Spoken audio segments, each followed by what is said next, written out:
When I first started this journey, I thought designing a luxury handbag meant choosing beautiful leather and adding beautiful hardware.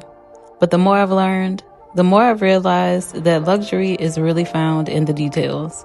The shape, the structure, the proportions, the stitching, even the things most people will never notice. So before I cut into the premium leather I plan to use, I wanted to answer one very important question. Does this design actually work? That's why today isn't about making the final bag. Today is about making the very first prototype of the Rosalie. This bag is made from faux leather. The lining isn't finished. Some of the materials will change, but every luxury handbag begins exactly like this, with an idea that slowly becomes something you can finally hold in your hands. And today, we're taking another step towards bringing that idea to life. Before I could start thinking about premium leather or luxury finishes, I needed to know if the design itself actually worked. That's what a prototype is for. This faux leather isn't here because it's the final material. It's here because it gives me the freedom to experiment. I can test the proportions, see how the flap hangs, make sure the quilting looks balanced, check the overall shape, and most importantly, find the things I want to improve before I move on to the final version. You'll also notice this isn't the final lining. I added a temporary lining simply so I can see how the bag looked and felt as a complete handbag. The final Rosalie will have a premium Bimberg rayon lining, but right now, my goal isn't perfection. My goal is learning. Every decision I make during this prototype teaches me something that will make the final bag better. And that's one of the things I've come to admire most about luxury craftsmanship. The beautiful bag you see at the end isn't where the story starts. It starts here, with sketches, patterns, questions, and a willingness to keep refining the details until everything feels just right. And as simple as this step may look, this is where the bag really begins. Every curve, every corner, every measurement will affect how the finished bag looks and feels. One line that's even slightly off can change the way the flap closes, how the sides come together, or even how the bag hangs when someone carries it. The more I learn about luxury handbags, the more I realize they're built on precision. Before anyone notices the leather, before they notice the hardware, before they notice the logo, the pattern has already determined so much of the final result. That's why I'm taking my time, because I want every piece to work together before I ever move on to the final materials. As I was designing the Rosalie, I found myself paying attention to things I've never really noticed before. Like, how wide should the flap be? How much of the front should it cover? And how tall should the bag feel when you're carrying it? These are the kinds of decisions that give a handbag its own personality. Every luxury handbag has a silhouette that people recognize almost instantly. I'm still discovering what that silhouette will be for the Rosalie, and the prototype is helping me answer those questions one piece at a time. And now all the pattern pieces are pretty much cut, so I'm going to start working on the structure of the bag. And for this prototype, I layered quilted batting first, then followed by foam underneath the faux leather. Each layer has a purpose.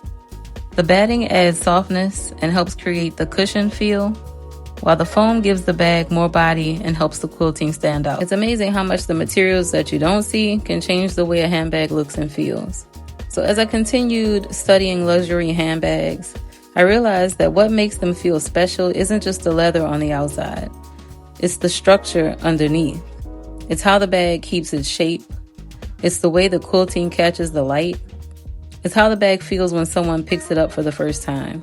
Now, once the layers were put together, it was time for one of my favorite parts, the quilting. And to keep every line evenly spaced, I used a Teflon foot. I don't have a quilting guide just yet, but I am going to order one, and a small piece of cardstock as a spacer. And it may seem like a simple trick, but it's those small details that create consistency from one row to the next. One uneven line can completely change the look of the finished panel. So instead of rushing, I focused on one stitch at a time, knowing that every row was bringing the Rosalie one step closer to the vision I had in my mind. And by the time the quilting was finished, I could finally begin to see the character of the bag taking shape.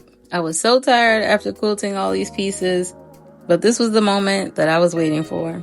Up until now, everything has just been individual pieces, the front panel, the back, the flap, and the gusset. But now, those pieces finally began coming together to create something that actually looks like a handbag. It's one of my favorite parts of the process because this is where the design starts coming to life. As each seam comes together, I can finally see whether all of the planning, measuring, and the pattern making is paying off. One thing I've learned throughout this journey is that luxury isn't created by one big decision. It's created by hundreds of small decisions that all work together.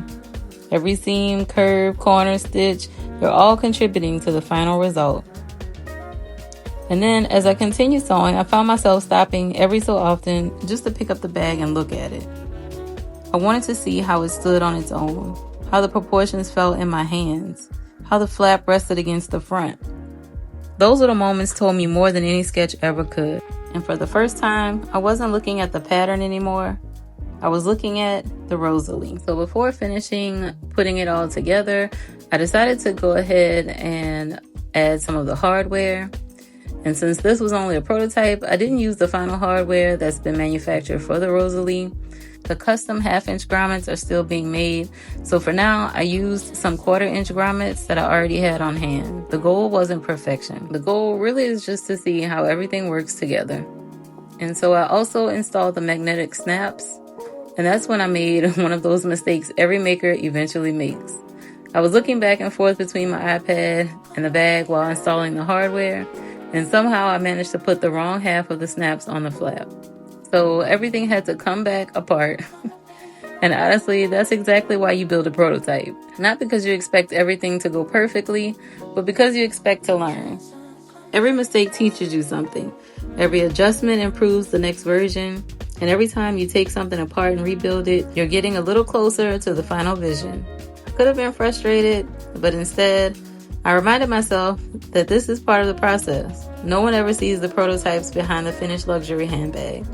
They usually only see the polished result, but every beautiful product starts with someone solving problems exactly like this. And today, that someone just happened to be me. So with all the quilted pieces finished, it was finally time to bring everything together. So I attached the gusset to the front panel, and then I joined it to the back panel, which already had the flap attached. And it's amazing how quickly a stack of flat pieces starts looking like an actual handbag.